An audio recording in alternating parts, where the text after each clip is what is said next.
Voilà. Est-ce que, problème de son, est-ce que c'est réglé? Est-ce que tout le monde entend? Peut-être que le petit problème était de mon côté cette fois-ci. Donc, on a oui. Donc, est-ce que tout le monde entend? On l'espère, tout va bien. Bon, merveilleux. OK, bien, mes excuses, l'erreur était de mon côté. Donc, comme je vous disais, bonjour tout le monde. On va commencer avec un petit peu de retard dû au problème de son qui était de mon côté de la console. Très heureux de vous rencontrer ce matin pour une présentation sur H5P. Daniel Avon, qui, pour une fois, sera dans la salle avec moi. Très content d'avoir quelqu'un avec moi.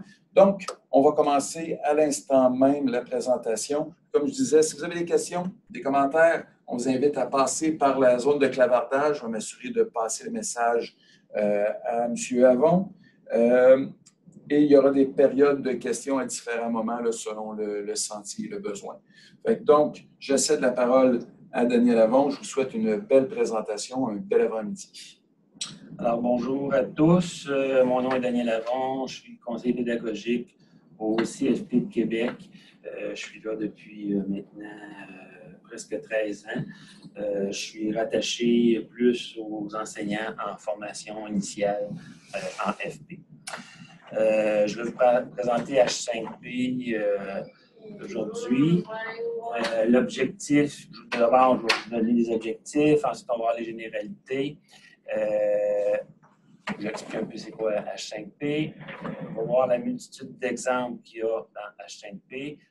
Je vais faire une démonstration, 3 ou 4 démonstrations là, qui vont vous montrer comment utiliser H5P. Puis à la fin, il y aura une mise en pratique là, pour voir comment utiliser par vous-même H5P. Alors, l'objectif principalement là, de la rencontre, c'est de se familiariser avec H5P, c'est-à-dire faire un gros tour d'horizon d'H5P et par la suite d'être capable que vous puissiez prendre en main H5P, là, débuter avec H5P. H5P, qu'est-ce que c'est?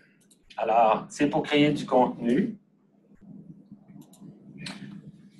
C'est un outil pour faire la présentation d'informations, pour également faire des exercices et des quiz.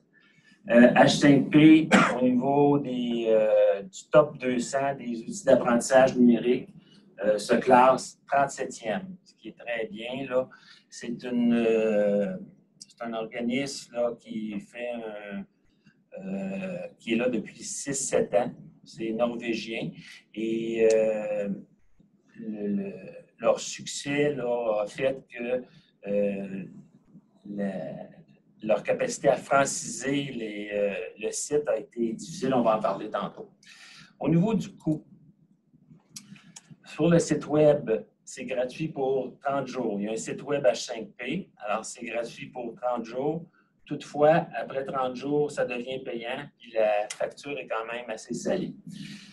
Si vous l'utilisez H5P à partir de modules, c'est gratuit. Pour l'utilisation maintenant, 3 façons d'utiliser H5P. La façon où on l'utilise au CFP de Québec, on crée du contenu et on utilise du contenu à partir d'un module. Parce qu'un module a fait un partenariat avec H5P, donc l'intégration se fait assez facilement à partir de modules. Il vous est possible aussi de créer et d'utiliser H5P à partir du site de H5P. Et enfin, la dernière alternative, c'est de créer du contenu sur le site de H5P et par la suite, aller l'intégrer à une plateforme partenaire là, qui serait Moodle. Puis en passant, là, il n'y a pas juste Moodle comme plateforme partenaire. J'ai dit WordPress, il y a Canvas, il y a Blackburn et il y en a d'autres. Les plus et les moins, des avantages et avantages de H5P.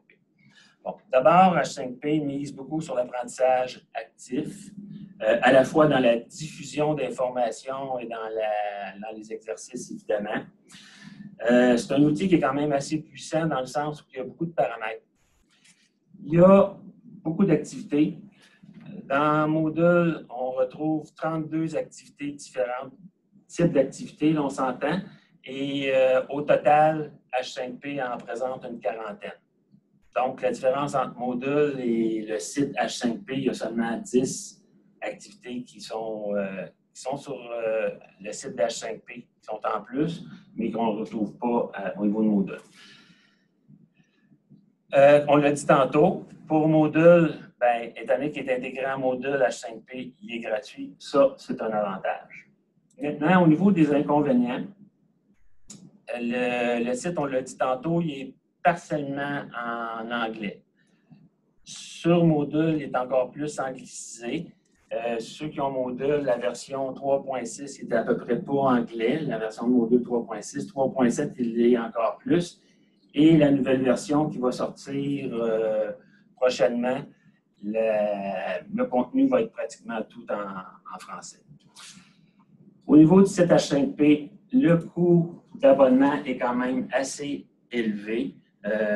Après la période gratuite de 30 jours, c'est 57 $ par mois pour 3 utilisateurs. Donc, c'est quand même élevé. La deuxième chose, c'est que si vous fonctionnez avec le site gratuit, ce que j'ai vu, c'est que, étant donné que les apprenants entrent dans H5P de manière anonyme, bien, vous ne pouvez pas avoir de traces au niveau des résultats pour un apprenant puisqu'il est anonyme. Oui, pas de question. Non, tout va bien. Donc, et juste pour être sûr qu'on comprenne bien, c'est que si on utilise H5P tout seul, sans Moodle, il est dispendieux après un mois. Mais si, comme tu vas nous le présenter aujourd'hui, on l'utilise avec Moodle, là, ça ne coûte rien, puis ça va être facile puis agréable, autant pour le prix que pour l'utilisation. Tout à fait. Parfait. Tout à fait. Donc, nous autres, on vous présente quelque chose qui est gratuit. Mais il faut utiliser Moodle ou encore les autres plateformes que tu as parlé tantôt. OK. Tout est beau? C'est bon? C'est clair, merci. Les types d'activités. On a dit qu'il y en avait une quarantaine. Alors, il y a des outils uniquement pour la diffusion d'informations. Il y a des exerciceurs et il y a des quiz. Quelle est la différence que je fais entre les deux? Alors, l'exerciceur, lui, n'a pas de score, n'a pas de pointage. Donc, l'élève fait des répétitions ou il fait les exercices et puis il n'y a pas de... En bout de ligne, il n'y a pas d'atteinte d'un seuil, réussi ou non. Alors qu'un quiz, c'est possible de le rattacher, étant donné qu'il y a un score, c'est possible de le rattacher à un seuil de réussite, réussi ou non. Et ça, dans Moodle, ça a quand même une implication importante, c'est-à-dire que si vous utilisez dans Moodle des barres de progression, dans les exerciceurs, vous n'êtes pas capable d'utiliser des barres de progression qui sont reliées au score, alors que dans un quiz, vous êtes capable. C'est la différence entre les deux. Juste par précision, Daniel, tu peux parler directement à ta caméra dans ton écran. C'est bon. Pour les gens, ils vont avoir l'impression que tu regardes à droite. Oui, parfait. Merci. Au niveau des activités, je les ai classées en deux, simples et multiples. Alors, les activités simples, tout simplement, un type d'activité, un type de question. Les activités multiples, plusieurs types de questions. Autrement dit, sur une activité, un type d'activité, bien, vous allez pouvoir amalgamer 5-6 types de questions. Et c'est bien comme ça là, parce que ça vous permet là, de varier. Maintenant, allons-y avec les exemples. Ça va pour les... Tout est beau. C'est beau. Bon. Étant donné que le site de Moodle n'est pas encore totalement francisé, les exemples que je vais voir juste un instant ici, je les ai francisés, OK? Vous pouvez la francisation n'est pas parfaite, là, je vais vous dire, c'est une traduction de Google. Je rentre sur le site H5P. Et dans le site H5P, vous avez une section qui est reliée aux exemples. Je clique dessus ici. Et bon, vous avez les vedettes ici. Et vous avez tous les types d'activités. Je ne les parcourrai pas tous, uniquement ceux qui sont dans Moodle et les plus populaires. Alors, je commence. Accordéon. Accordéon permet là, de faire... Là, présenter de l'information et à partir des en-têtes, alors vous êtes capable de rétracter ou d'étendre le menu et vous avez là, de l'information qui est donnée dans l'étendue. Agamotto. Agamotto permet de superposer. J'ai le curseur ici, je vais juste. Voilà. Avec le curseur, ça permet une superposition d'images. Alors, je le fais ici. Vous allez voir les rivières apparaître.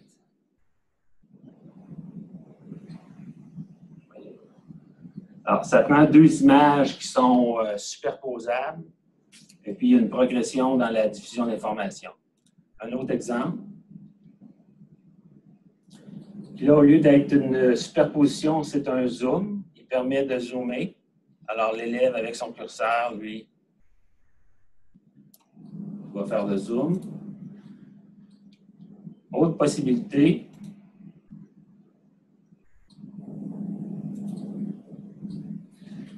Si vous présentez de l'information, alors, en photo, en image, vous avez une image ici et une image ici. Alors, c'est pour faire un transfert là, graduel de l'information. Alors, je bouge mon curseur, vous voyez, je passe à l'autre image, j'arrive à l'autre image, et puis j'ai mon transfert qui se fait graduellement. C'est un exemple en mécanique auto, on pourrait avoir la pièce endommagée, la pièce en cours de réparation, puis la pièce qui est complètement réparée à la fin. Tout à fait. Je vous prête un exemple. Tout à fait. Et puis, si vous prenez le premier exemple, ici, bien, vous pourriez avoir, par exemple, une coupe de cheveux avant puis après. Alors, la superposition, vous pourriez voir là, la modification.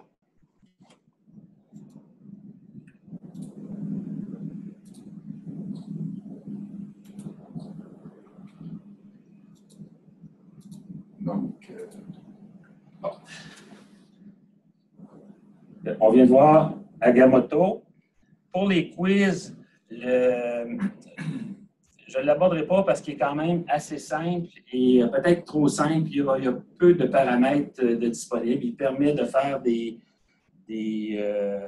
opérations simples, puis des équations linéaires simples, mais sans plus. Là. Je pense qu'il y a d'autres applications là, qui permettent d'avoir plus de complexité.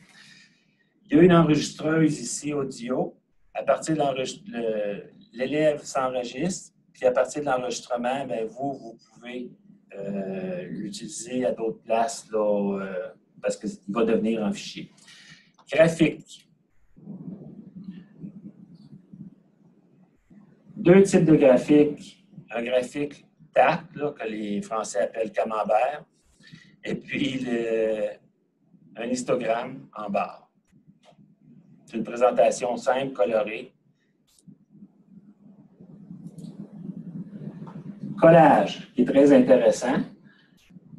Le collage vous permet de faire des patrons d'assemblage d'images. Vous en avez, là, vous avez un patron 1, 2, mais vous pouvez avoir là, 3, 1, 1, 1, 2, 2, 3, 2, etc. Là. Vous pouvez avoir jusqu'à 6 images.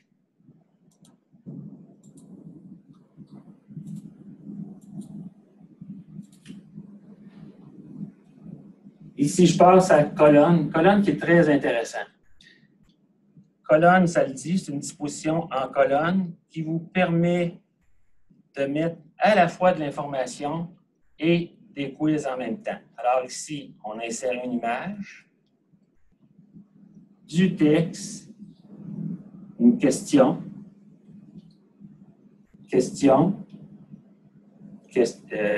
texte, question, etc., etc. Alors, c'est un amalgame de diffusion d'informations et de questions. Carte de dialogue. Ça, c'est un exerciceur, c'est-à-dire qu'il n'y a pas de score lié à l'exercice. Alors, dans ce cas-ci, on présente une image, on peut même avoir ne sais pas si vous l'avez entendu, probablement pas, ils ne l'entendent pas. Hein? Non. OK. Bon, vous pouvez avoir la parole ici. L'élève se figure la réponse dans sa tête, il la met sur un papier, il vérifie sa réponse immédiatement. Alors, ça, c'était la première carte. Il peut passer à la deuxième carte. La même chose. Il y a la réponse, etc., etc. Donc, ça, c'est un exemple d'utilisation facile. On pourrait parler de francisation. Oui, on peut... tout ce qui est mémorisation au niveau d'une image ou au niveau des questions, là, c'est... L'avantage de la carte de dialogue, c'est que ça se fait rapidement et ça se fait au rythme de l'élève. Pour les dictées, si je ne rentrerai pas dedans, là, il y a une dictée qui se fait, c'est-à-dire il y a une phrase qui est donnée, puis l'apprenant doit retranscrire la phrase. Il peut choisir le rythme lent ou le rythme normal. Si c'est dit à rythme lent, à ce moment-là, la dictée se fait à rythme beaucoup plus lent. Je passe au glisser-déposer, qui est très intéressant. Glisser-déposer, alors vous fallait déposer du texte sur une image. Vous vérifiez votre score et ça vous dit que c'est bon. Ça, c'est le premier exemple. Deuxième exemple, c'est un multi-dépôt. Si je me trompe ici, vous voyez, il me le refuse. OK, donc, on peut ajouter de la complexité dans le dépôt. Troisième façon, au lieu que ça soit une image seulement, ben, c'est plusieurs images et plusieurs mots. J'espère que je ne me tromperai pas. Hein? Voilà, etc. Et je vérifie à la fin.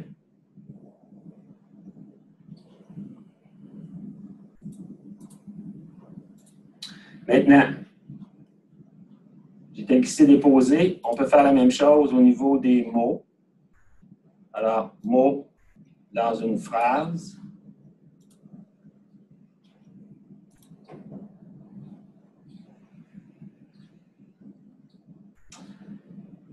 Essai ici. L'élève, on lui dit le nombre de caractères ici qu'il doit composer pour une composition. Et la correction va se faire automatiquement à partir de mots-clés que vous allez inscrire. Si vous dites, par exemple, qu'il doit avoir dans sa composition 10 mots-clés que vous aurez choisis, bien à ce moment-là, s'il y a les 10 mots-clés, il y a 100%.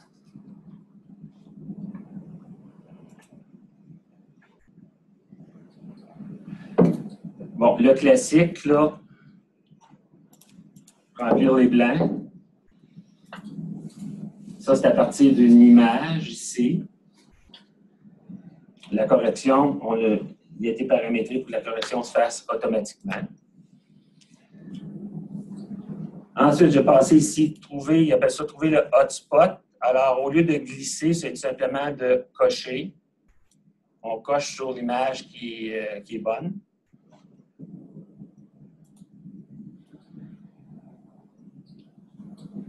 Flashcard, qui est très intéressant. L'élève, lui, a une série d'images, dans ce cas-ci, 5 images, et à chacune des images, il doit aller inscrire la réponse, puis une vérification immédiate qui se fait. Et il peut passer aux autres images. Devinez la réponse. C'est la même chose que tantôt l'activité tourner la carte, sauf que dans ce cas-ci, au lieu de tourner la carte, il affiche la réponse immédiate. Je continue. Pour la diffusion d'informations, les points chauds, vous avez une image et dans l'image, vous allez inscrire l'information. Vous cliquez sur le plus, vous avez l'information qui apparaît. J'en ai encore ici.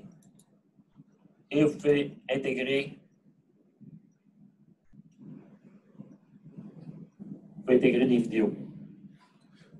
Soit vos vidéos à vous ou des vidéos qui sont déjà sur YouTube. J'ai une question pour toi. Si on retourne à l'activité remplir un blanc, si tu Oui. peux retourner. Donc, remplir un blanc. Qui était On ici, venait de oui. voir. OK, remplir un espace. Donc, on me demande, est-ce qu'on peut intégrer un fichier vidéo ou audio à l'exercice plutôt qu'une image? Oui. Donc, en francisation, ce serait possible. Donc, Oui. tu vas nous montrer ça ou… Je ne sais pas comment le faire dans le site d'H5P, là, mais si vous le faites à partir du site de Moodle, à chaque question, vous pouvez intégrer images, des textes ou des vidéos. Fait que si on va voir ça un petit peu plus tard, comment le faire sur Moodle? Ben, oui, je pourrais vous le… Je vais retenir la question. Je le note. Tu peux Oui. continuer, là, puis je le note. Oui, c'est bon. Parfait. Parfait. Merveilleux. Donc, tu peux continuer. Ensuite, bon, on est rendu ici, ici, ici. Juxtaposition. Si vous avez deux images en situation différente, alors vous avez ici un terrain, je le mets en complet, et vous avez un terrain inondé. Alors, vous pouvez voir la différence entre les deux. C'est la même chose un peu que tantôt, l'autre activité qu'on avait, sauf que là, le curseur est placé différemment. Fait que vous pouvez l'avoir avec une barre verticale, mais aussi vous pouvez l'avoir avec une barre horizontale. C'est bon pour voir l'évolution des choses. Ouais, ben, je ne sais pas si ça va vous parler, là, mais on voit ça dans le soleil sur sa version papier de ce temps-ci, quand il nous montre une image de 1940, admettons, puis aujourd'hui, dans une intersection, là, pour voir la différence, on peut se promener avec le curseur. Donc, ça peut être encore des applications intéressantes. Je pense à la carrosserie tantôt, briser, réparer, coiffure, on peut penser le avant, après. Rouille, pas de rouille, il y a… Toute situation là, qui présente une évolution, on veut faire un comparatif, c'est fameux parce qu'on l'a déjà dans la même image. Fantastique. Puis je présume que ce n'est pas compliqué à faire. Tu mets deux images, deux fichiers, puis le programme H5P le fait lui-même. Oui, il fait la composition, on choisit si c'est horizontal ou vertical. Vous avez ensuite, je passe tout de suite au curseur d'image. Ça, c'est le classique, là. Alors ici, vous avez 4 images. On passe d'un à l'autre. H5P va aller faire la modification, là, la compression de l'image pour que ça soit, là, qu'elle soit pleine. On n'a pas à se soucier de ça. Je passe ensuite au marquer les mots. Ici, on vous présente une question et des mots. Ça prend des mots simples. À chacun des mots, l'élève doit aller cliquer pour donner les bonnes réponses. OK, parce que là, la question était de cliquer sur les différents types de baies mentionnés dans le texte. Fait que toi, tu as déterminé que noir, sale, a trouvé que c'était des mots qui étaient des baies, puis ce n'est pas le cas. Fait que donc là, on pourrait dire un exercice de français, ça pourrait être trouver tous les articles ou tous les noms. Puis là, les gens pourraient cliquer, puis ils sauraient tout de suite quand est-ce qu'ils ont cliqué sur les bonnes choses. Tout à fait. Ça peut être aussi là, nommer les pièces des valves. Alors, on mettrait des noms, puis il irait cliquer sur les différentes pièces d'une valve aussi. Et ça, c'est efficace dans la mesure où vos choix de réponse sont avec mots uniques. Là, ce que vous trouvez, là, plusieurs mots, c'est plusieurs mots à la réponse, c'est plus difficile. Plus difficile ou impossible? C'est possible, mais il y a une complexité dans H5P. Ensuite, je vais marquer les mots. Ensuite, choix multiple.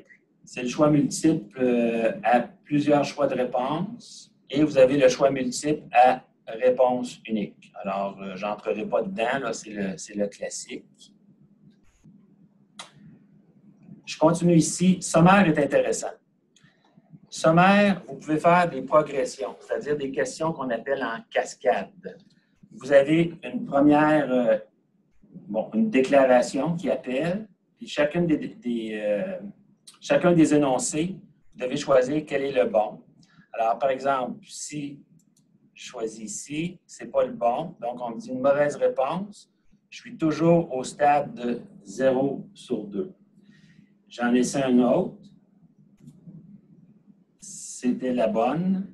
Alors là, je passe au stade de... J'ai passé le stade 1. Je suis rendu à la seconde question. J'irai choisir ici. Et dans ma progression, je serai arrivé au stade 2 de 2. Je pourrais avoir 2 stades, 3 stades, 4 stades. Je ne sais pas jusqu'à combien de stades on peut se rendre, mais jusqu'à 5 stades, c'était possible.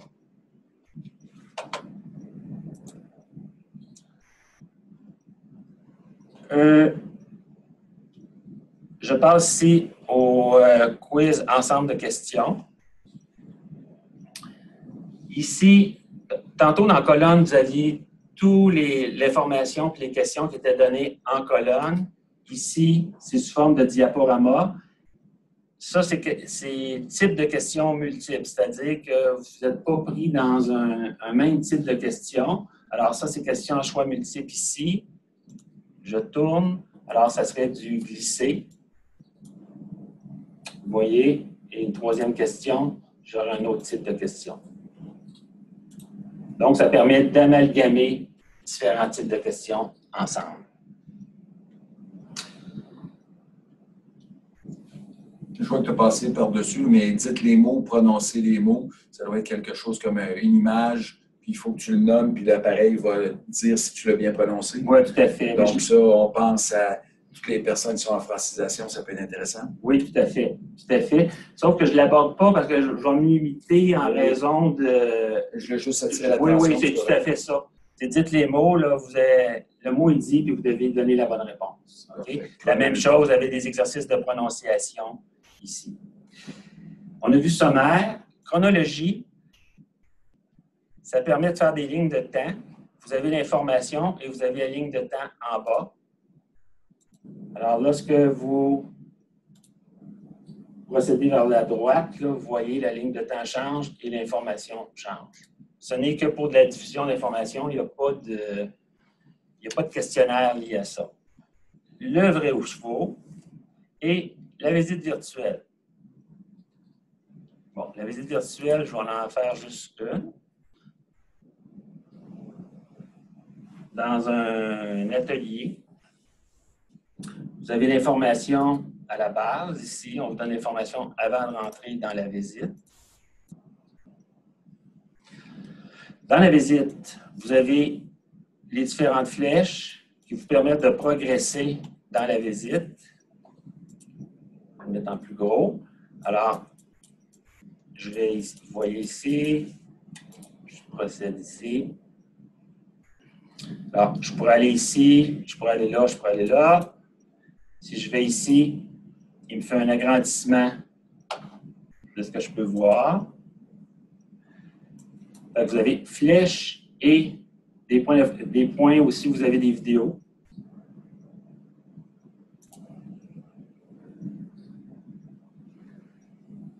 Donc, c'est une bonne façon pour, sans voir une caméra 3D, les lunettes, tout ça, c'est une façon quand même de visiter un atelier ou un lieu. Puis, donc, ça peut être une ville, ça peut être un atelier comme ça.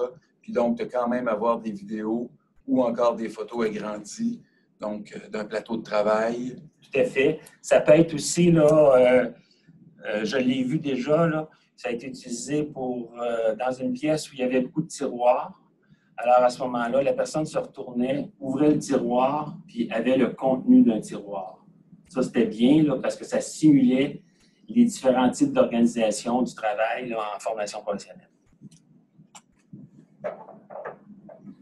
Ça va? Est-ce qu'il y a des questions? Tout est beau. C'est beau. Maintenant, il y en a les 3 derniers.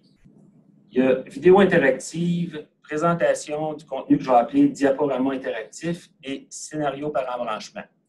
Je vais y aller ici. C'est celui qui est le plus utilisé, nous, en AFP. Je vous explique. Là. Bon, on utilise souvent des PowerPoint, et puis le PowerPoint donne peu d'occasion de faire de l'apprentissage actif. Alors, avec les diaporamas interactifs, vous pouvez aller insérer des images, du contenu. Et puis, ce que vous voyez dans le bas, des cercles, ce sont des endroits dans les diapositives. Là, je tourne une diapositive. Vous voyez ici, j'ai 10 diapositives. Je suis rendu à 5 de 10. Et lorsque je suis avec un cercle, à ce moment-là, j'ai une interaction. J'ai l'information, l'interaction, je réponds à la question, je réponds à l'autre question.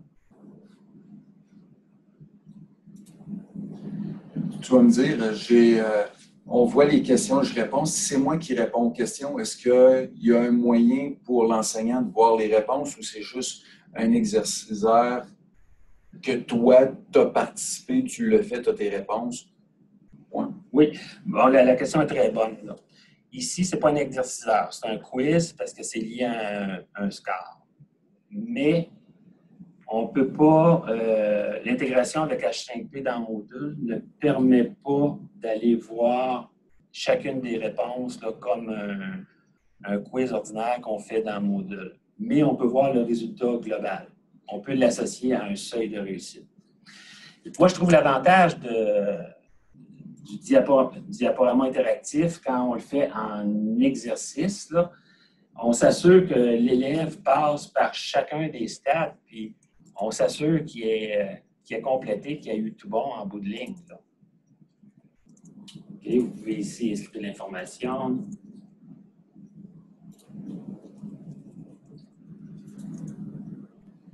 Oui, ici, c'est une vidéo.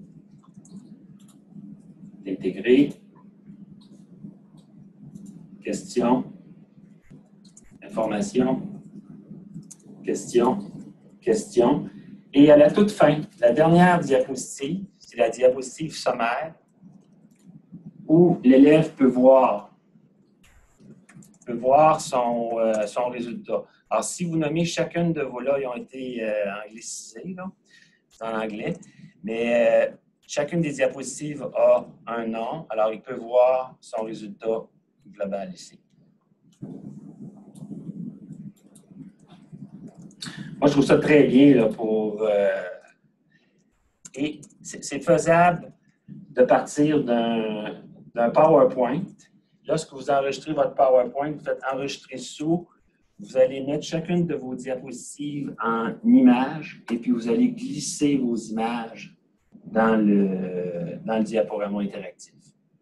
Vous pouvez faire une transition entre PowerPoint et H5P. Pour le vidéo interactif,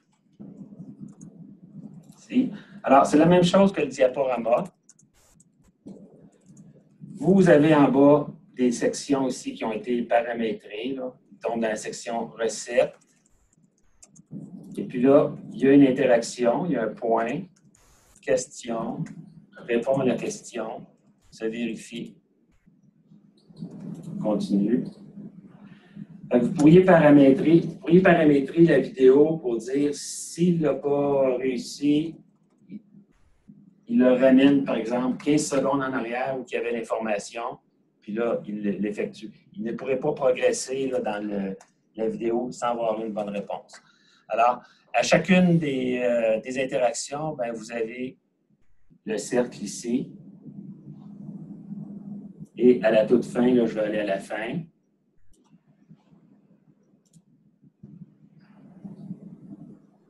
Là, je n'ai répondu qu'à une question, mais vous voyez, là, ma question, j'ai eu 1 sur 1. Alors, si là, dans cette vidéo-là, j'ai 1, 2, 3, 4, 5 interactions, alors normalement, je devrais avoir 5 énoncés ici avec un score et un score total.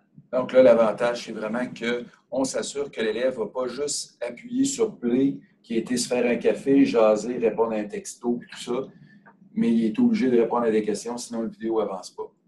Voilà. C'est une bonne façon de s'assurer que la personne a écouté puis a suffisamment écouté pour être capable de répondre aux questions. Tout à fait. Puis comme je disais là, en début, là, dans les généralités, là, je disais que H5P il est quand même très paramétrable. Fait que si vous décidez qu'il ne peut pas continuer dans la vidéo, s'il n'y a pas la bonne réponse, ben, vous le paramétrez comme ça. Je vous dis, Si vous dites, ben c'est pas grave, il peut poursuivre, c'est vous qui décidez là, dans le paramétrage. Le dernier type d'activité, qui est ici, là, scénario de branchement, qui vient juste d'être ajouté dans H5P, il est en version bêta. Ça veut dire que si vous l'utilisez à vos propres risques, c'est-à-dire qu'il pourrait avoir des bugs, mais d'après moi, là, dans très peu longtemps, là, il va être accessible là, comme type d'activité régulière. Très intéressant. Ce que ça fait, le scénario par embranchement, le scénario est bâti sur des embranchements où, à partir de il vous pose une question à un embranchement, puis à partir de la réponse que vous allez donner, bien là, il va vous amener sur des branches de l'embranchement qui sont différentes. Il va vous dire si c'est correct ou pas. Alors, j'y vais. Je procède, il y a les informations.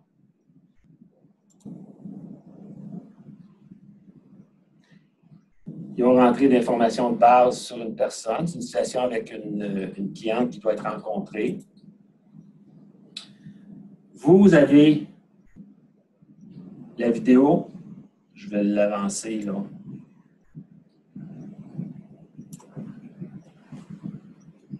Cogne à la porte. Puis là, comment vous présentez-vous au client? Alors, vous choisissez et tout dépendamment de la réponse que vous allez donner, il va vous amener dans une situation différente. Alors, je vais au hasard, exprimer une préoccupation pour le client. Je vais. Alors, là, vous êtes dans l'embranchement qui était associé à ça. Puis, vous pouvez lui dire, est-ce que c'était la bonne façon? Si c'est non, il vous ramène. Puis là, vous donnez une autre réponse jusqu'à temps que vous soyez dans la bonne situation. Donc, c'est une vidéo dont vous êtes le héros. Voilà. C'est interactif, mais on choisit qu'est-ce qui va se passer. Puis, OK, intéressant. Puis, c'est très utile là, dans les cours de comportement, nous autres, en FP, là, en communication, santé-sécurité, où il y a des situations de santé-sécurité, des situations de vente ou relation avec un client, là, ça, c'est fameux, ça.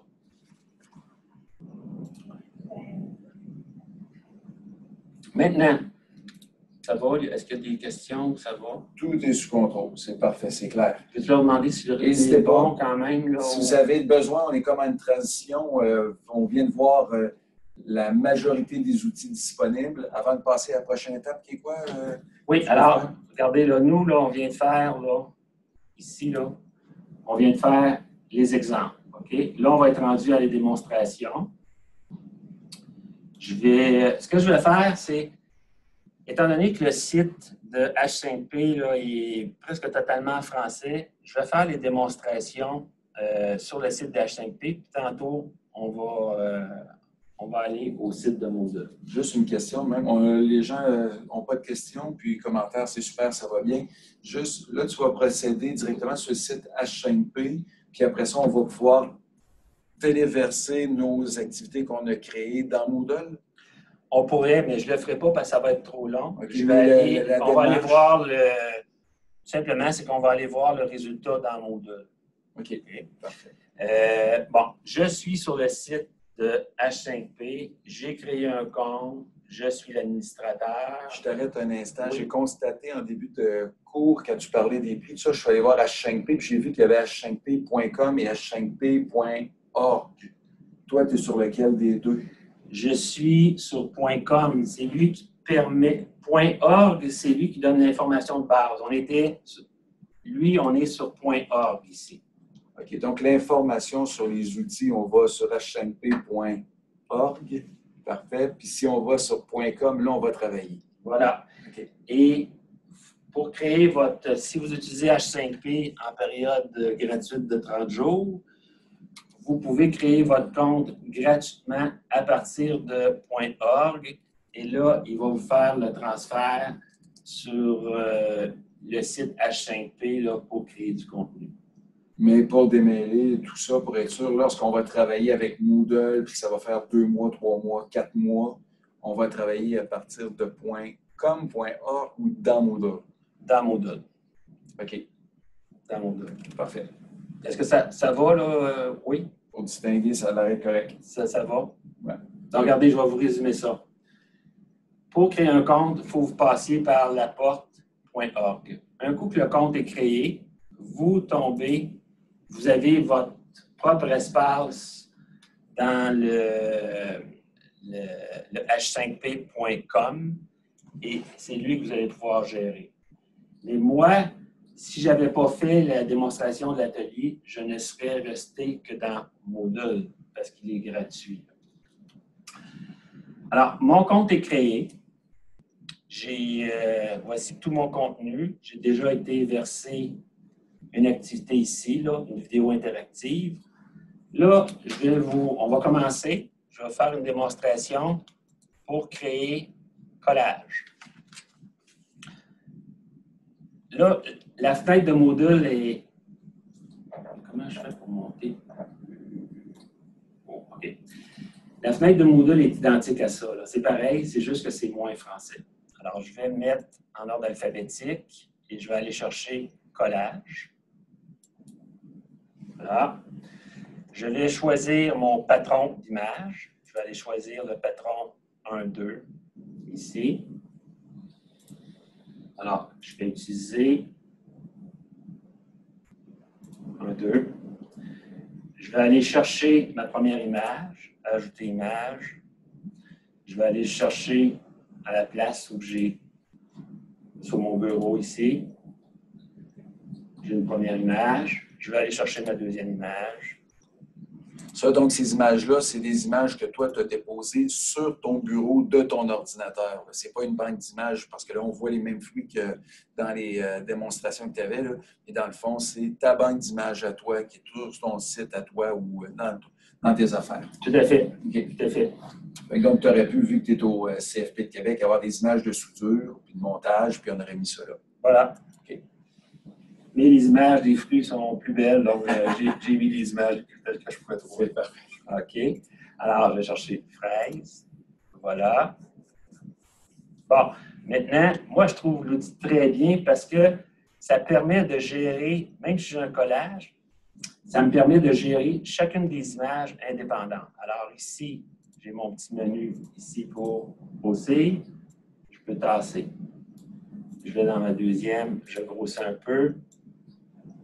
Je tasse. Donc, tu peux faire de l'édition assez simple. Oui. Comme on le fait remarquer sur la zone de clavardage, là, naturellement, vu qu'on utilise des images, il faut s'assurer d'avoir les droits d'auteur. C'est sûr que si c'est nos propres images qui sont issues du centre, on a beaucoup moins de complications que si on prend une banque d'images. On sait que sur Google, quand on fait outil de recherche, il y a recherche affinée, j'oublie le terme, là, mais on peut préciser libre de droits d'auteur. Il y a des banques d'images libres de droits d'auteur aussi. Là. Donc, c'est important de s'assurer que de ce côté-là, les images sont libres d'auteur, qui sont utilisées. Tout à fait. Moi, j'ai été chercher des images sur Prezi. Prezi donne des images, pas Prezi, là, excusez, Pixabay. C'est des images qui sont gratuites, libres de droit, et quand même, il y a des images qui sont quand même assez haute définition. Là, pour, vous voyez, la qualité des images, c'est quand même bien. Vous avez aussi, vous pouvez gérer, regardez l'espacement entre chacun. Ici, la barre augmente, réduit. Je peux également aller jouer un peu sur la hauteur. Voilà. Je vais vous faire grâce de tous les autres paramètres. Là. Je sauvegarde. Donc, je vais mettre un titre. Je m'excuse. Donc, dans le clavardage, je vais vous mettre l'adresse de Pixabay que tu viens de parler pour les images gratuites, si jamais ça vous intéresse. Excuse-moi, Daniel. Oui, pas de problème. Vous voyez, j'avais oublié, il me refusait la sauvegarde, parce que j'avais oublié d'aller mettre un titre. Alors, fruits, collage. Voilà le résultat. OK. Je reviens ici. Alors, premier exemple. J'ajoute encore du contenu. Là, on va aller carte à retourner. Ici, en anglais, c'est Dialog Cards. l'ouvre. Carte. Voici. Les dialogues, ça s'appelle des cartes. Alors, si tu vas monter une seconde, juste en dessous du titre, on voit qu'on peut mettre un en-tête. Si tu veux en mettre un qu'on voit juste où il va être positionné l'en-tête. Oui. Peut-être aussi juste un n'importe quoi. Puis Oui. la même chose pour la consigne. Oui.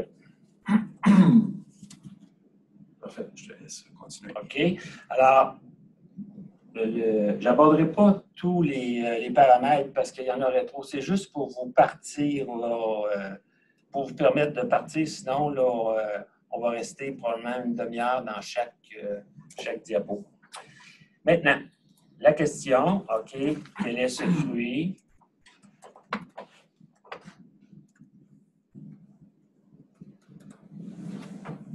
Quel est ce fruit? La réponse, bleuet. OK, je vais ici dans, donc, question, réponse. Je vais aller chercher mon image. J'ouvre. Voilà, j'ai mon image.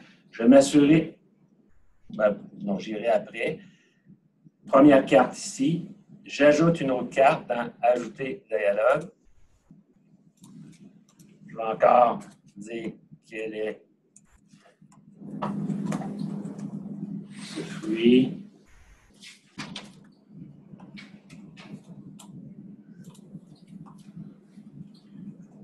Pendant que tu tapes ta question, on va voir un petit peu plus bas qu'il y a une place qu'on peut avoir un fichier audio à la place. Tu as un exemple avec fichier audio? Non. Non. Donc, pour ceux qui ont assisté avec la formation avec Jean-Simon Gartner, c'était le 4 mai, donc il y a 3 jours, il nous parlait d'un site qui s'appelle Vocaroo. Je vais vous le mettre dans le clavardage dans quelques instants. Vous pourriez enregistrer un fichier audio, mettre le lien là, et donc les gens, au lieu de voir une image, pourraient entendre le truc. Donc, je vais vous mettre l'adresse là. Ici, première carte ici, deuxième carte. Je pourrais rajouter une troisième carte ici, etc., etc. Je vais dans les options du test, option générale. Alors, le bouton activer le bouton recommencer est activé, ça c'est beau. Je vais simplement aller dans la dernière, mélanger les cartes, parce que c'est un exerciceur qui pourrait les faire dans n'importe quel ordre. Je sauve. Et voici le résultat. Alors, la première, il l'a mis dans le désordre. Quel est ce fruit? Dans ma tête, fraise. Je vérifie. La réponse est fraise. Je passe à la deuxième carte. Quel est ce fruit? Je me donne la réponse dans ma tête. Bleuet. OK.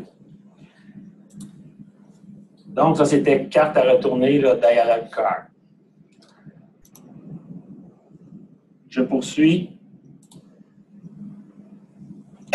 Troisième exemple. Je vais prendre, ça s'appelle Course Presentation, c'est le diaporama interactif. Je vais ici cliquer sur Détail, Utiliser. Lui est un peu plus complexe. Je donne un nom, diapo, Rama. Ici. Je vais aller tout de suite dans mes réglages généraux. Je vais tout de suite aller dire, là on est dans les quiz. Là. Alors, est-ce que vous voulez qu'il voit la solution? Je vais dire non. Je vais désactiver. Est-ce que vous voulez cacher le bouton recommencer? Vous voulez activer? Donc, tu actives qu'il soit caché. Oui. Parfait. OK. Et il y a une dernière diapositive sommaire. Alors, est-ce que vous voyez, là, il est anglicisé en partie. Là, hein? Bon. Est-ce que vous voulez voir apparaître le bouton montrer la solution? Non. Mais retry, oui. Le recommencer, oui. Et vous pouvez avoir un bouton aussi pour imprimer. Je monte en haut. Là, je suis dans ma diapositive 1 de 1. En bas, j'ai ma gestion des diapositives. En haut, j'ai ma gestion du contenu. Alors, dans ma première diapositive, je vais aller ajouter une image ici. Je vais l'appeler bleuet.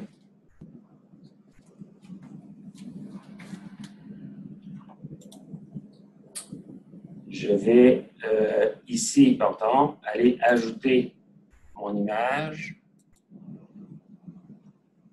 Ouvrir. Une image encore que j'avais sur mon bureau. Je valide ici. Il faut faire attention, là. Il y a un bouton de validation ici pour la diapo. Mais j'ai aussi le bouton ici pour la sauvegarde de l'activité complète. Alors, il ne faut pas se tromper.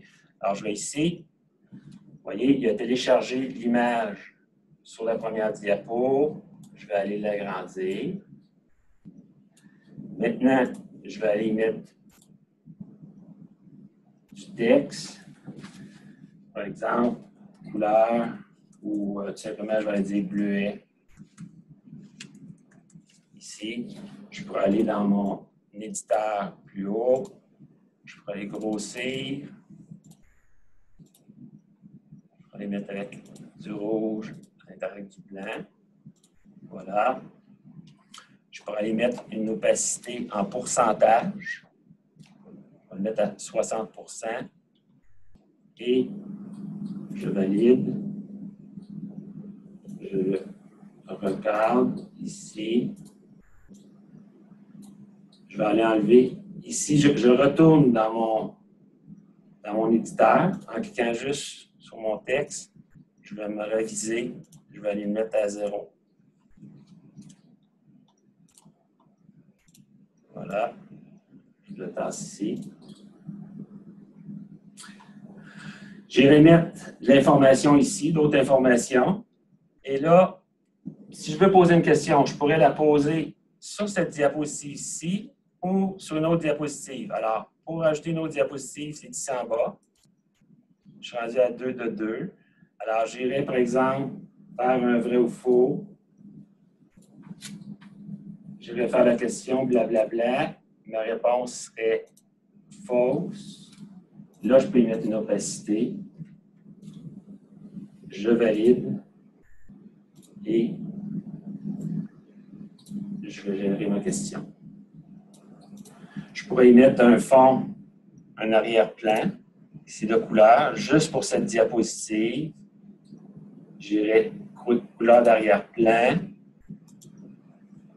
Ici. Choisir. Je pense que si je fais ça, ça va. Voilà, j'aurai mon vrai ou faux aussi, que je pourrais aller.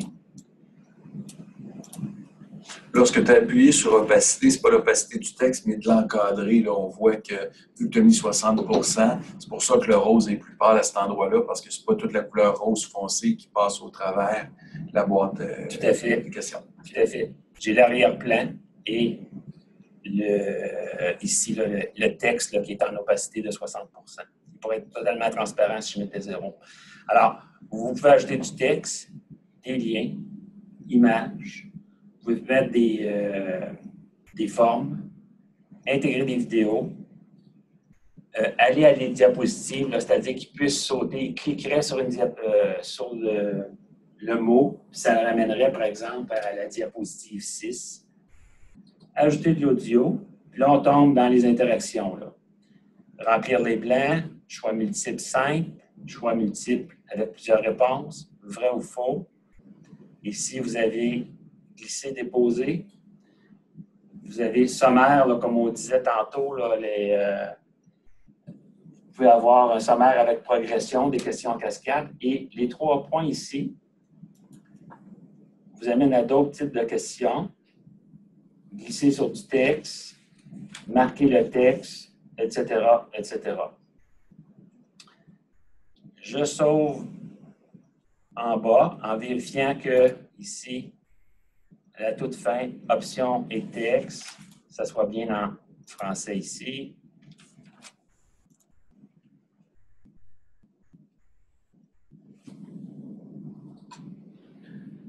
Donc, j'ai une première diapositive ici. Je clique ici. Une deuxième. Recommencer. Évidemment, c'est un vrai ou faux. Je l'ai bon. Parfait. Et à la fin, j'ai toujours ma diapositive sommaire. On me dit la diapositive, je n'ai pas mis de titre. Là. Il ajoute un titre par lui-même, sans titre, True or False Questions. J'ai eu 1 de 1. Si je l'avais rattaché une barre de progression dans le module, ça fait qu'il se serait affiché en réussite.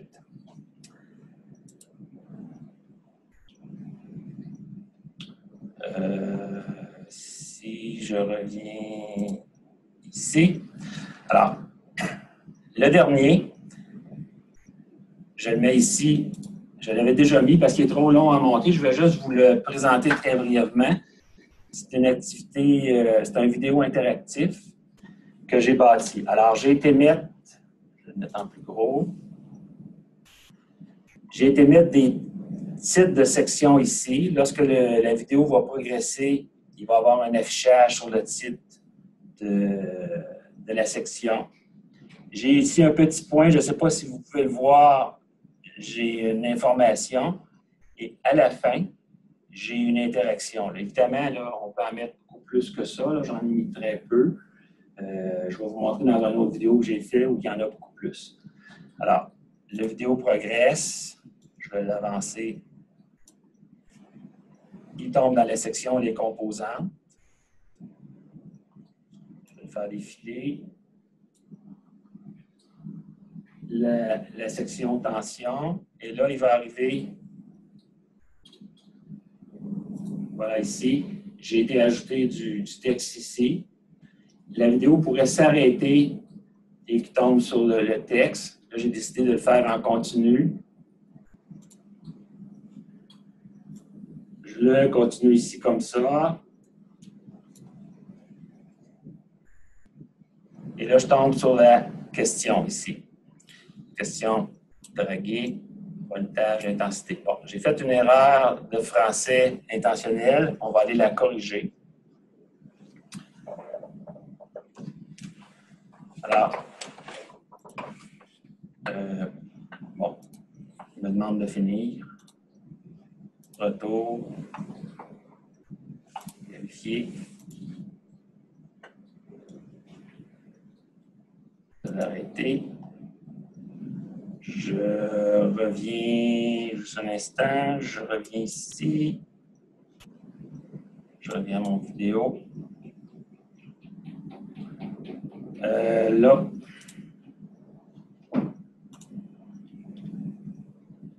OK, excusez-moi, c'est modifié ici. Je m'excuse, je suis moins habitué avec le site H5P. Là, je tombe dans la section d'édition. J'ai cliqué sur modifier ici. Quand on crée une vidéo, je vais juste vous le dire très brièvement. Vous avez étape 1, étape 2, étape 3.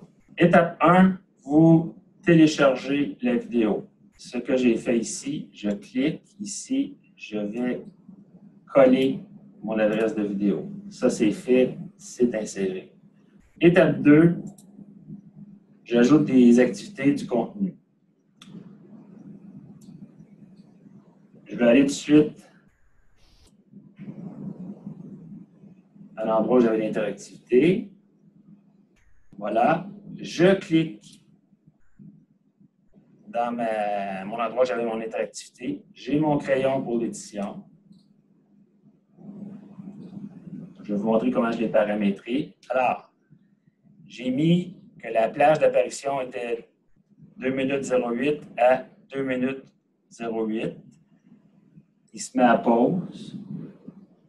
Ce n'est pas un bouton, c'est-à-dire, si j'ai un bouton, c'est en petit, je dois cliquer pour que ça apparaisse en plus gros. Tout apparaît déjà, c'est en mode cadre. Je vais mettre un titre. Si j'ai des consignes, je vais aller mettre les consignes. Et ma question, mon type de question, c'était du glisser. Alors, je l'ai tout simplement, on me disait ici, afficher les instructions. On me disait de mettre les bonnes réponses en astérix. Ce que j'ai fait.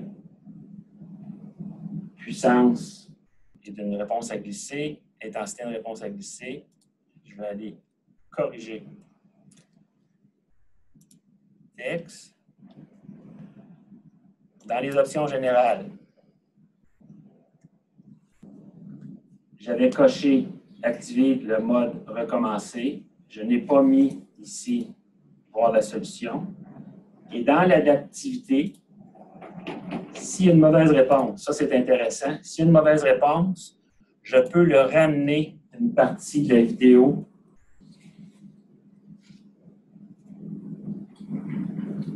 où il n'y aura pas à recommencer toute la vidéo, il recommencerait uniquement la partie où il y a l'information. Je sauvegarde ici.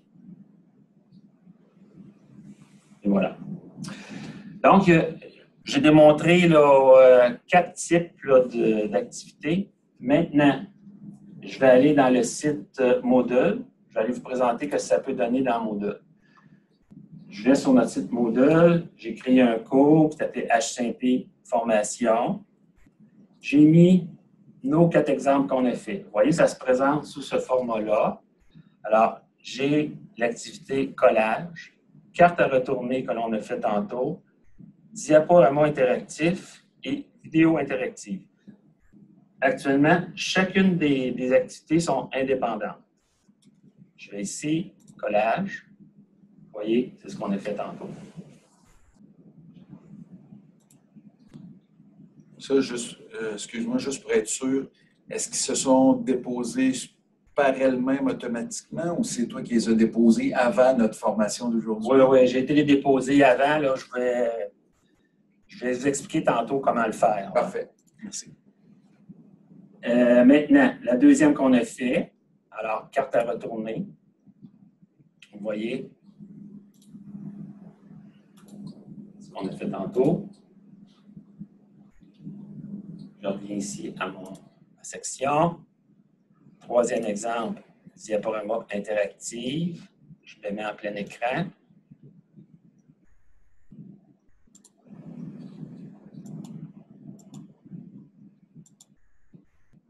Puis ici, j'ai mon sommaire.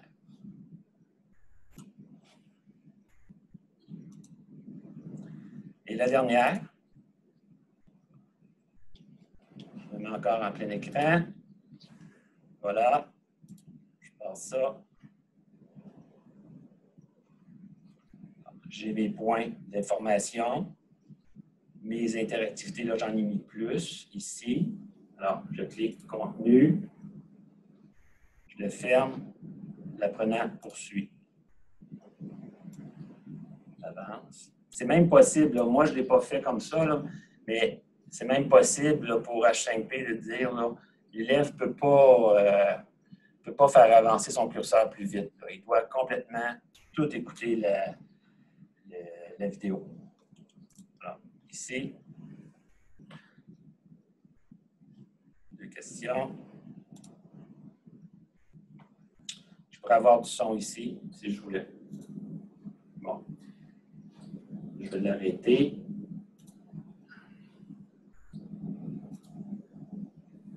Alors, les 4 qui sont là, ici, là, sont indépendantes. Chacune,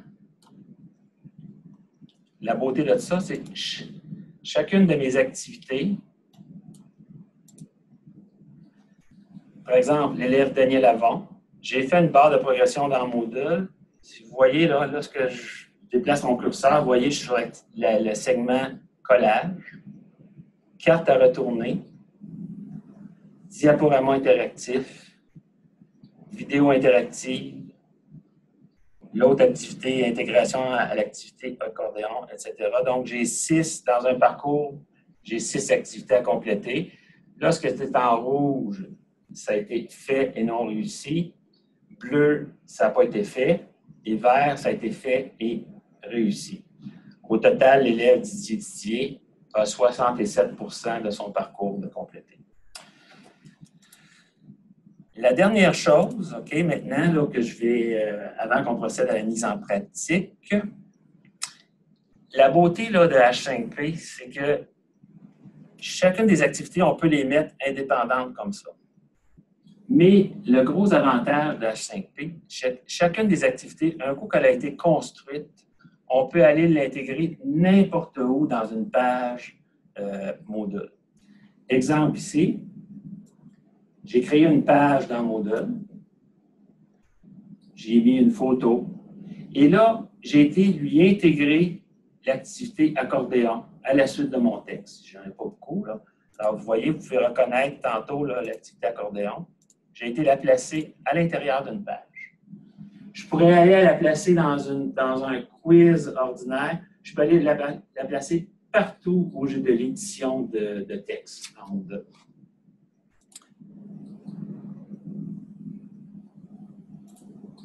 Je fais un autre exemple ici. Regardez.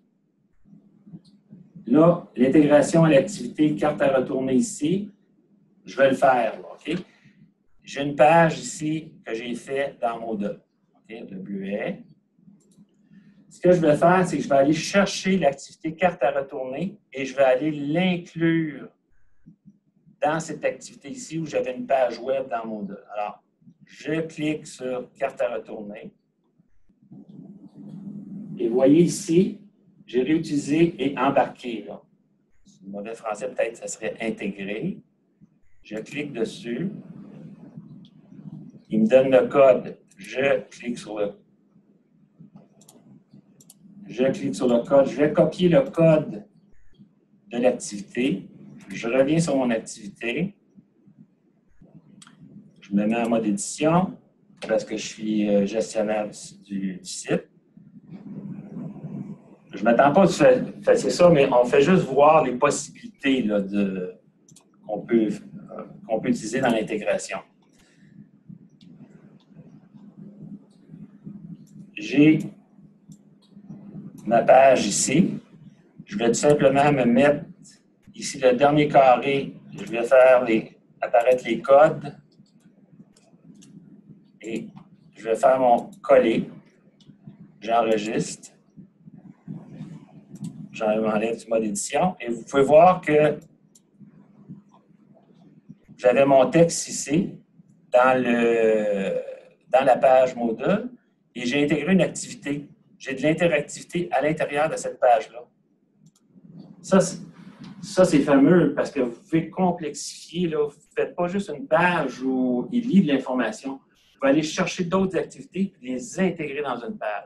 Ça, c'est quand même assez... Quand je vous disais la puissance, c'est là qu'on voit qu'on est capable de complexifier une page, puis, comme je dis, mettre de l'interactivité. Alors, pour le temps qui reste, je vais vous demander... Juste de même, peut-être voir, est-ce qu'il y a des questions? Est-ce que c'est clair pour tout le monde? N'hésitez pas, vous pouvez prendre la parole avec le micro si vous voulez. Dans le fond, hein, on veut être sûr que ça va bien parce que là, Daniel, si j'ai bien compris, tu veux inviter les gens à prendre action, à expérimenter. Donc, voilà.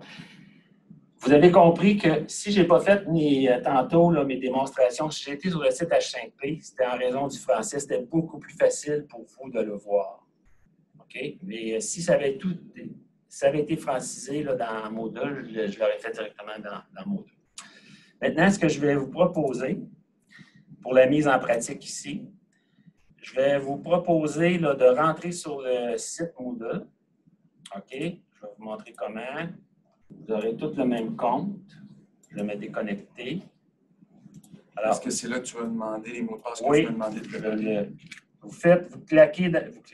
cliquez dans Moodle, CFP Québec Moodle. Est-ce que j'ai besoin d'avoir un compte Moodle présentement? Pas pour l'instant, je vais leur donner. Est-ce que j'ai besoin de connaître Moodle? Pas beaucoup, je vais leur donner des consignes. Ils vont être inscrits, les consignes. Dernière question, si mon centre n'a pas Moodle, c'est-tu un problème? Du tout, parce que Moodle est accessible par tous, il s'agit juste d'avoir un compte, c'est tout. J'aurais le goût de demander à notre auditoire, est-ce que tout le monde connaît Moodle? Juste de me dire, si vous ne connaissez pas, je demanderais à Daniel de juste simplement nous expliquer c'est quoi la plateforme Moodle. Je ne le demanderai pas si tout le monde est familier. Donc, OK, à part qu'on me dit qu'on ne sent pas nous entendre, pour le reste, c'est deux messages. Vous permettez une seconde. Non, ça c'est correct, ça a bougé, excusez-moi. Tox. Donc, oui, je connais So-So. Après ça, oui, ça va. Donc, je ne connais pas Moodle. J'ai une personne qui dit qu'il ne connaît pas Moodle. Tu peux-tu juste nous dire c'est quoi, beau. Oui, rapidement? Oui. Alors, Moodle est une plateforme, une plateforme d'apprentissage. C'est la plateforme gratuite la plus utilisée au monde. Dans le 25% du marché là, des plateformes gratuites. C'est sûr, il y a Google, il y a Classroom là, qui progresse beaucoup. Là. Maintenant, c'est un environnement d'apprentissage. Un environnement d'apprentissage qu'on a rendu disponible pour la FP à la commission scolaire. Il s'agit d'avoir un compte. On peut s'auto-inscrire. Un coup qu'on a un compte, bien là, à ce moment-là, un gestionnaire vous attribue des cours. Là, vous pouvez gérer des cours. Les élèves, eux, vont s'auto-inscrire, puis on les rentre. L'enseignant, lui, va les rentrer dans les cours. C'est une plateforme qui est quand même relativement complexe. Là. C'est plus... Google Classroom est beaucoup plus facile. Moodle a plus de complexité. Alors, un coup, vous êtes pour la démonstration, vous allez vous accéder au site en cliquant, plutôt en tapant CFP de Québec, Moodle, comme j'ai fait. À droite, vous allez faire connexion, à droite en haut. Tout le monde, vous allez avoir le même compte d'usager, H5P, H5P. L'adresse te dit juste pour que je le mette pour tout le monde, ça s'appelle Moodle. Oui, regarde, je vais revenir en arrière. Vous allez l'avoir aussi comme ça. OK. Donc, Moodle.cfp Québec. Puis après ça, c'est quoi? C'est .ca. Oui. Après ça, donc, quand on va là, on aura le nom d'animateur, d'utilisateur qui est H5P. Oui, alors je me connecte en haut à droite, ici. Mon nom d'utilisateur, on va vous le donner ici, H5P, H5P. Est-ce que c'est en majuscule ou en minuscule? En minuscule. Tout est en minuscule, comme je vous l'ai envoyé dans le chatroom ou la zone de clavardage. Donc, Moodle.cfp. Donc, je recommence. Moodle.cfpquebec.ca. Quand vous identifiez utilisateur H5P, H5P en minuscule, le mot de passe H5P, H5P en minuscule. Encore une fois, pas d'espace entre les H5P. Donc, on vous laisse le temps de vous loguer. OK. Vous devriez voir apparaître, on va tous être sur le même nom, c'est pas grave, Moodle le permet. VIS pour visiteur, H5P, H5P. Donc là, tu nous as créé un raccourci pour qu'on accède rapidement. Mais idéalement, après le cours d'aujourd'hui, c'est de se créer un compte si on veut rétablir les choses. Oui, mais ils peuvent utiliser H5P, H5P, il n'y a pas de problème. Là. Je ne le détruirai pas. Là. Ils peuvent aller autant qu'ils veulent dans le cours que j'ai créé. Bon, pour accéder rapidement, vous allez dans le tableau de bord en haut et vous avez le cours qui s'appelle H5P Formation. Là, vous allez reconnaître le cours dans lequel on était tantôt. Vous avez les exemples qui étaient ici. Et la deuxième section, c'est la mise en pratique. Dans la mise en pratique, vous allez télécharger les consignes qui sont ici et vous allez télécharger les images. Quand tu dis télécharger, c'est ouvrir puis mettre ça sur notre espace de notre ordinateur, sur le bureau, admettons. Voilà, regardez, les consignes, je vais le faire. Ici, ça apparaît. Voilà, vous avez les consignes, OK? Les consignes, je les ai divisées en 11 étapes. Bon, au début, on dit télécharger sur votre bureau les 2 images à utiliser pour l'activité. Je donne les informations aussi de base. Je ne vous les dirai pas tous comme ça. Je vais plus vous faire la démonstration. Parce qu'un coup, vous allez avoir téléchargé les informations. Je pense que vous allez être capable quand même d'être relativement autonome. Bon. Vous téléchargez les consignes. Vous téléchargez aussi, je vais le faire aussi, vous téléchargez l'image de bleuet, l'image de fraise. On ne s'en sort pas, là, des fruits. Mais je vous le dis, c'est tellement beau, ces images-là, que si tu les télécharger, tu cliques dessus, encore une fois. Oui, ici, j'irai image. Voilà, ici, j'ai une première image. Donc, tu as cliqué sur Blueberry, ça a ouvert comme ça. Voilà. Alors, moi, je pourrais glisser ici. On va faire ici. J'irai tout simplement l'enregistrer sur mon bureau. OK? Là, on va aller en arrière ici. Bon, je vais vous montrer, là, vous allez tous vous créer une activité carte à retourner. Comment faire? Vous êtes gestionnaire de ce cours-là avec H5P. Vous n'êtes pas élève, mais vous avez un statut de gestionnaire. Je le dis dans les consignes. Vous allez en haut, activer le mode édition. Vous êtes en mode édition. Vous allez... Juste pour être sûr, parce que ça a peut-être été vite, à quel endroit tu as cliqué pour activer le mode édition? Ici, en haut, le bouton vert à gauche, ici. Activer le mode édition. Voilà. Je vais dans la section où je vais aller créer mon activité. Ça dit également dans les consignes d'ajouter une activité ou une ressource. Voilà.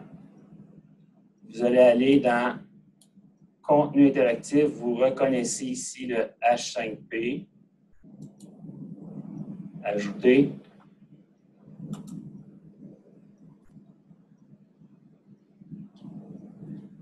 Et là, vous allez reconnaître la fenêtre qu'on avait tantôt sur le site H5P. Vous mettez ça en ordre alphabétique. Vous allez la chercher Dialog Cards. Ici. Clique sur Détail. Là, il est anglicisé. Il est en anglais. Use. Vous donnez un titre. Et vous allez aller créer vos cartes. Vous allez ajouter du texte. Dans le titre, vu qu'on est plusieurs à utiliser ton espace, ça serait une idée de mettre son prénom, son nom dans le titre? Oui, c'est dit dans les consignes. Là. Allez ajouter un repère, vous allez être capable de mettre votre prénom, votre nom de famille là, pour être capable de repérer votre activité. Vous allez, dans la première carte, vous allez ajouter votre texte, votre réponse. Vous allez chercher votre image qui va être sur votre bureau, les deux images que vous allez télécharger. Vous allez ouvrir. Voilà. Vous allez vous créer une autre carte, une deuxième carte. Add. Au texte. Ici, réponse. Autre image. Ouvrir. Et vous en avez une deuxième. Vous allez aller à la fin, complètement. Text Override and Translations. Vous allez aller le mettre en français pour l'utilisateur. Confirmer. Ici, dans le Behavior Settings, dans les paramètres généraux, vous allez randomiser les cartes et voilà. Randomiser, c'est dans le fond, les mettre au hasard. Au hasard. Enregistrer, afficher. J'ai mon activité et si je veux voir dans ma section ici de module mise en pratique, vous voyez, là je pourrais aller avec le crayon ici, là. Je pourrais aller dire Daniel avant, s'il vous plaît, ce que je n'ai pas fait. Voilà. Je quitte le mode édition ici en haut et mon activité serait créée dans Moodle. Est-ce que je leur laisse le temps de le faire puis on revient pour ceux qui on pose la question une fois à l'aise parce qu'une fois qu'on a pratiqué ça, est-ce que tu as des choses qui nous restent à voir comme le partage pour les élèves? Est-ce que je l'ai oublié? Est-ce que tu nous l'as montré comment rendre ça accessible aux élèves? Ben, dans Moodle, ça vient automatiquement. Ouais, c'est une autre chose. C'est vraiment, là, dans le fond, là, ça serait vraiment un autre atelier là, pour la gestion de modules. OK, parfait. Donc, en tant que tel, par la suite, après le temps de pratique, est-ce qu'il y a autre chose que tu as prévu? Non, moi, ça serait là, dans le fond la fin. Là. Ce qu'on a vu, d'abord, on a défini c'était quoi le module. Je vous ai montré des exemples pour qu'on voit là, on va dire l'ensemble de la forêt. J'ai fait une démonstration sur des activités quand même qui étaient très utilisées. Là. Collage, carte à retourner, diaporama interactif, vidéo interactive. On a vu aussi, ça c'est plus complexe, mais comment aller intégrer une activité dans une page web. Et puis là, vous avez la mise en pratique ici. Alors, moi, ce que je peux faire, c'est peut-être rester connecté. On peut vous laisser 15 minutes, peut-être. Ce qu'on va faire, dans le fond, si vous êtes d'accord vous constatez que je viens de mettre dans la zone de clavardage un lien pour le sondage de satisfaction quant à la présentation. On apprécierait que vous preniez quelques instants d'ici la fin de l'atelier pour aller donner vos commentaires. C'est super important pour la suite. Pour voir si on a misé dans le mille, voir les améliorations qu'on peut apporter et la suite. Donc, ça, c'est la première chose. On vous inviterait à aller cliquer dans la zone de clavardage sur le lien qui amène au sondage de satisfaction. Deuxième des choses, je pense, Daniel, je prendrais la peine de te remercier pour le temps que tu as pris. On va conclure l'atelier ici pour ce qui est de la partie enregistrée. Puis, nous allons demeurer disponibles tant qu'il y aura des gens. Là, pour la prochaine trentaine de minutes, si vous voulez commencer à zéro en néophyte, ça va un peu vite, je ne suis pas sûr de tout avoir compris. Daniel va être là, vous pourrez ouvrir votre micro et poser toutes les questions, puis on pourra le faire en mode discussion si vous voulez, si on n'est pas trop à avoir le micro ouvert en même temps. Donc, si vous êtes d'accord avec ça, Daniel, tu es d'accord avec ça? Oui. Bon, bien, dans ce cas-là, je te remercie beaucoup. Je vous souhaite une belle journée. On vous donne rendez-vous pour les autres activités. Il reste encore cet après-midi, vendredi, 2 ateliers, plus une lundi matin, ce qui fait encore 4 ateliers pour compléter nos 10 jours de formation, 20 formations pour l'AFP et la FGA. Donc, je vous remercie beaucoup. Puis, je vous souhaite une bonne fin de journée. Merci beaucoup. Bonjour. Donc, l'atelier est terminé là. Maintenant, ceux qui restent, vous pouvez expérimenter, faire les étapes en suivant les consignes et poser vos questions, tout simplement en ouvrant le micro. Si jamais on est trois à parler en même temps, je vais vous donner un ordre de priorité. Là. Mais pour le reste, vous êtes les bienvenus. Je vois M. Marcotte, je vois M. Vigneault, je vois Mme Saint-Pierre. N'hésitez pas, Mme Saint-Pierre, vous disiez que c'était un peu rapide, mais vous avez la chance d'avoir Daniel qui est là pour répondre